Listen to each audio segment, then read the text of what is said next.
Thank you, Sam. All right, I see we're recording. We are good to go. Hello, everyone. Welcome to Thinking of Changing Your College. Learn more about Intercollege Transfer, or ICT. My name is Katie, and I am the Dean of Advising in Revelle College. And hello, everyone. My name is Jessalyn, and I am a Senior Academic Advisor in Revelle College. Just to reiterate, this session and this information is for students in any college, so thank you for joining us. Please feel free to use the chat feature to ask questions throughout the presentation, and we will also make some time for questions at the end. Just please don't share any specific questions about your own situation or any identifying information in the chat. Jessalyn is going to be so kind as to advance the slides here, and we're going to hope we have no technical issues. So today what we're going to cover is the college system. What is it? Why we have students here in colleges? We'll introduce the intercollege transfer process, or ICT. We'll show you the steps to ICT so you will know what to do.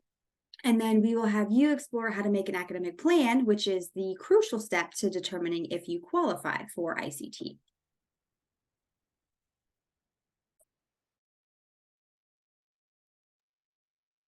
All right, so the college's system at UCSD is very unique.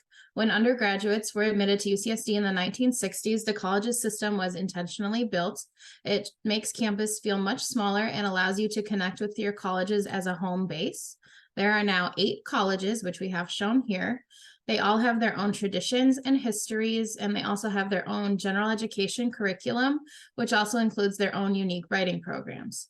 Students can be in any major, regardless of what college they are in. When you applied to UCSD, you ranked the colleges based on your preferences. Admissions then assign students to their college. We really want you to stay in the college that you are a part of, and we want you to be able to find a community at your home college. So once you are in your college, just know it's really rare to change colleges. It's not encouraged, like Jessalyn said. We want you to maintain a connection with your college, especially where you went through orientation. The only reason that students can ever change is if they can graduate at least 2 quarters sooner by transferring colleges. So if you were thinking, oh, I've heard that college is really cool and I want to transfer there, you can't. We really encourage you to connect with advisors and the student affairs teams in your home college to get involved there. But we do know that because of the differences in our colleges, particularly our general education or GE requirements, that transfer students might align more closely with a college that they're not part of. So when you apply to UCSD, you ranked the colleges, you might not have even realized how the different GEs were and how they would be satisfied by what you transferred in. So if you are in this situation where your graduation will be delayed, you may want to see if you qualify for ICT. But aside from it being an exception, please know that it is not guaranteed. Even if you do meet the criteria, you're not guaranteed to be admitted into that college, as many colleges have their own enrollment limits, heavily based upon their writing programs. ICT is also a very independent process, so you will need to be self-directed. Advisors will not help you shop for other colleges, but we are going to show you some steps today that you need to take, and so you're ready to do that work to look at other colleges. And the most important thing that we want to stress is that intercollege transfer may not be needed. So some transfer students make assumptions without actually checking with someone first in their home college, and they they really want to apply for ICT, but they actually have good options in their home college. So please talk with your home college advisors about the GE requirements based on how you transferred in, whether that's as a general transfer student or an IGETC student or a UC reciprocity student or an out-of-state transfer student. Especially this year, I want to stress, with all of the delays in admissions with posting transcripts, posting things into your academic history and your degree audit, it's really important that you connect with your home college advisors to make sure that your audit and your record is updated as of this point.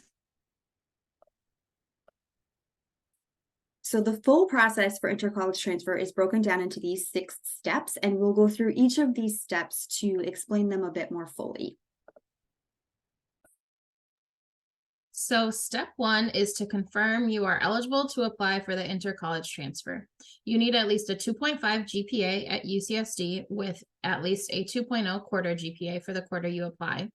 You must have completed the appropriate writing and core courses for your current college to transfer. transfer students specifically, make sure you refer to your degree audit for the equivalent courses, if any, that you've transferred in. You must have earned less than 150 units for transfer students or 135 units or less for first year admits by the time that you apply.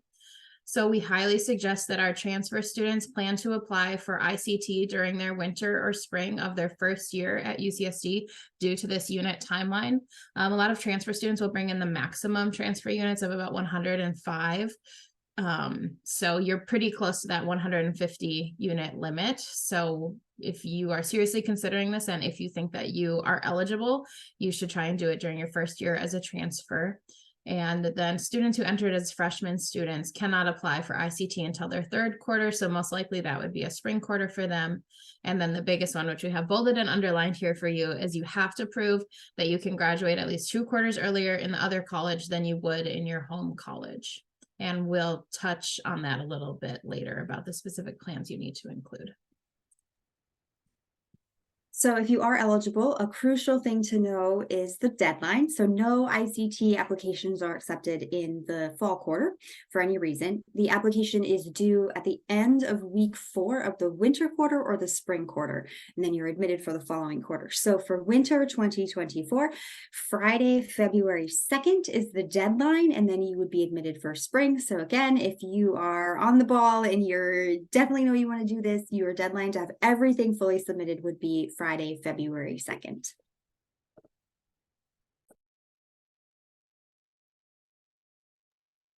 So step 3 is developing your quarter by quarter plans, which I kind of alluded to before, where you would need to show that you can graduate at least 2 full quarters earlier by switching to the new college.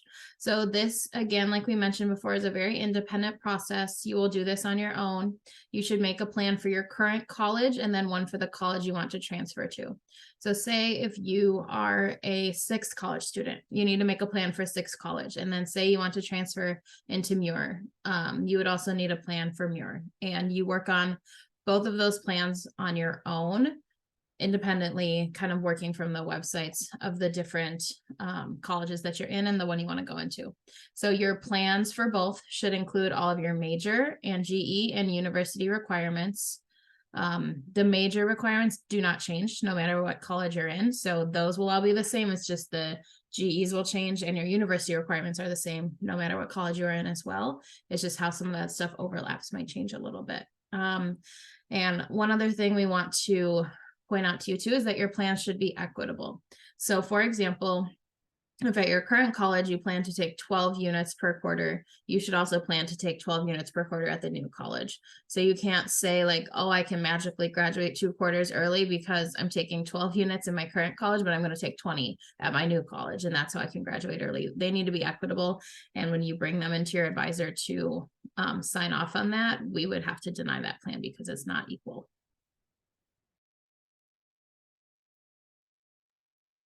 So now we will go into the 5 steps for making your academic plan and just explain that a little bit more. So I have them listed here, but we'll go into them in the next few slides. So step 1 is downloading the university's academic planning worksheet. You should make a copy of this Google Sheet and save it to your Google Drive so that you can edit it and so you can own the plan. When you create an academic plan, it is tentative since it could change at any time that you add or drop a course. And it's also a live document that you can change when you enroll in courses. We know courses can be full, or maybe what you're wanting to take is like changing each quarter, or maybe you don't pass a class, so you have to update it. So that's why this plan is nice. You can update it easier than say like a PDF or something like that. So the plan, once downloaded to your computer, will automatically add up your units that you enter. So it makes it easy to ensure that you're meeting university unit minimum requirements. Also make sure that you count any units you've transferred in. This includes community college units as well as AP and IB units. And there's a place on the top right for you to put in your transfer units. And then Katie put in the chat, I believe, the link for that plan. So you all can have that. So thank you, Katie. All right. Now, step 2 is visit plans.ucsd.edu. which we'll put in the chat as well, to find a quarter by quarter plan that is made by your home college advisors and your major advisors. So once you get to that website, you can click your college. So if you want to click like Revelle or Sixth or whatever college you're in, what year you entered, whether that's like 2023, 2022, and then the department. So if you're a bio major, you click bio. And then if you're a human bio major, you click human bio. And then they have sample plans for 4 years, sometimes 3 years, and 2 years. So if you're a transfer first year, you can choose which works best for you. And again, it's a sample plan as a guide, so it does not take into account what you specifically have for AP or IB or transfer credit.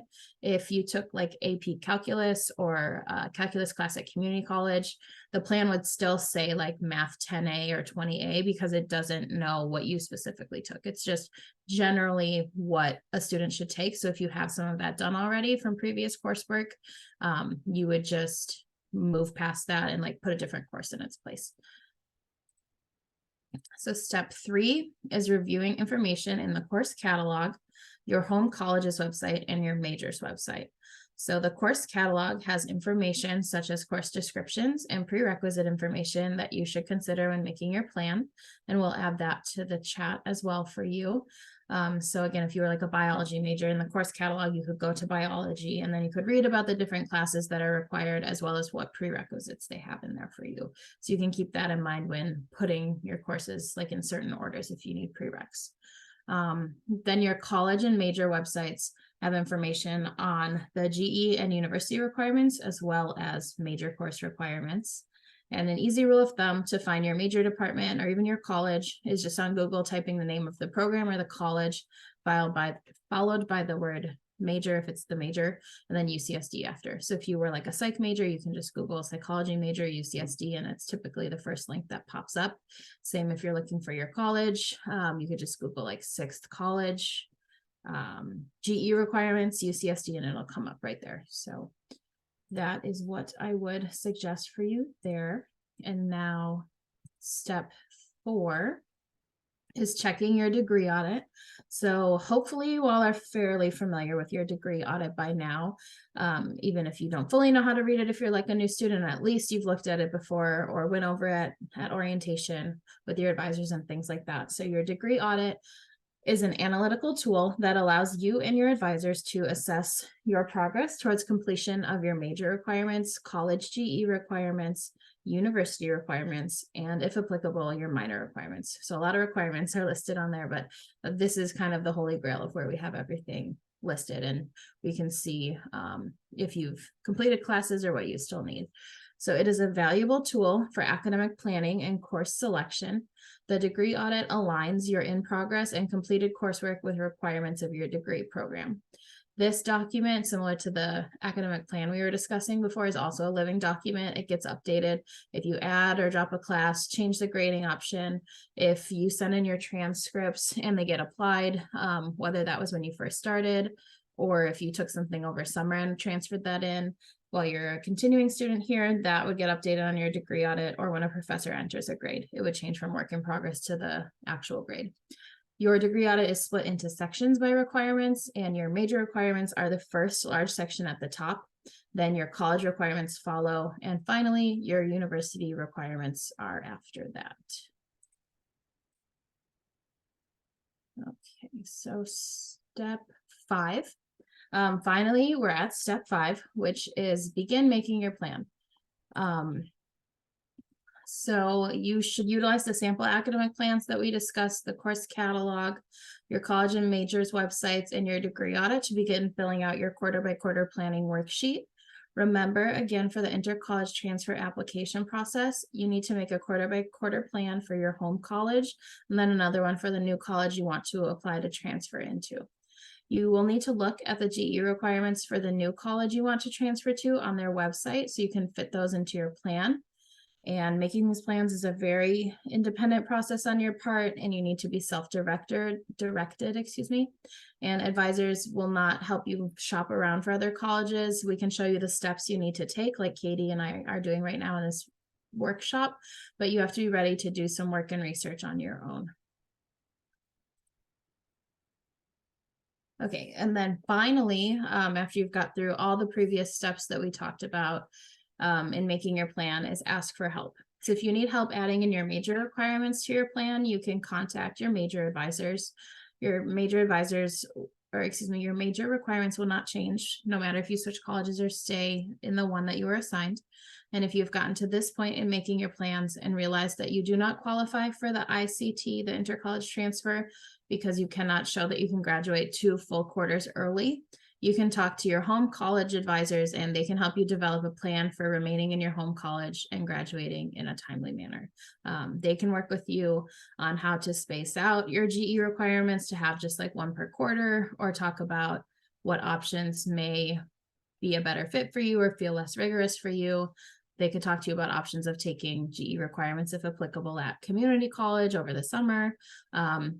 There are options, and the advisors will know the options probably like a little better than you all. So we're, the professionals, we're here to help you. We trust that you can get through your academic journey on your own, but that's why we're here. We're here to help you. So just come in, talk to your major advisor, your college advisor, and we can work with you to help you to a successful plan towards graduation.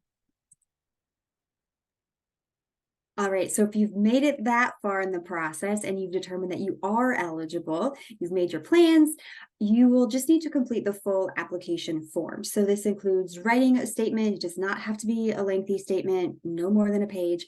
Tell us about why you want to intercollege transfer.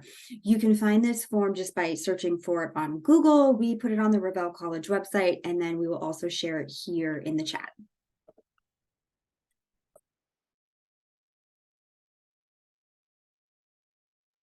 All right, so step 5 in the intercollege transfer process is meeting with your home college advisor.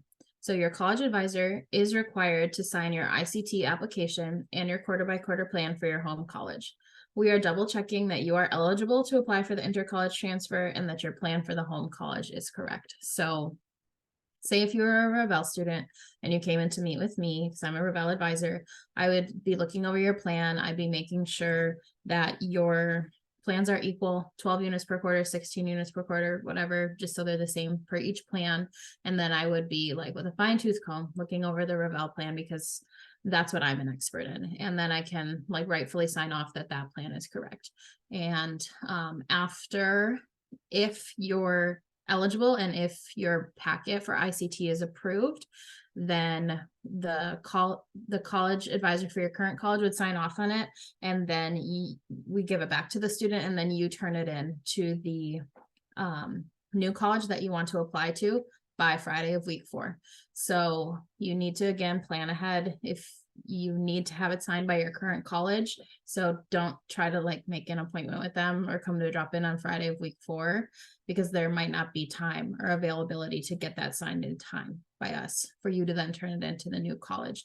So just make sure you're planning ahead in case you need time to redo your plan, or if you're having trouble getting an appointment. Don't wait till Friday of week 4 to meet with your college to sign off on it, because there's not always time like last minute like that. So just make sure you plan ahead. All right, and then once you submit the application to your intended college, you will then hear back through the Virtual Advising Center, the VAC, one way or another. So please be patient. It can take a couple of weeks for this to be reviewed. If you are wondering how to get a hold of your home college, to Jessalyn's point, you can always search on our websites. We have our availability. Most colleges are available every single day. So just be patient, plan ahead, and then once you submit, you will definitely hear back.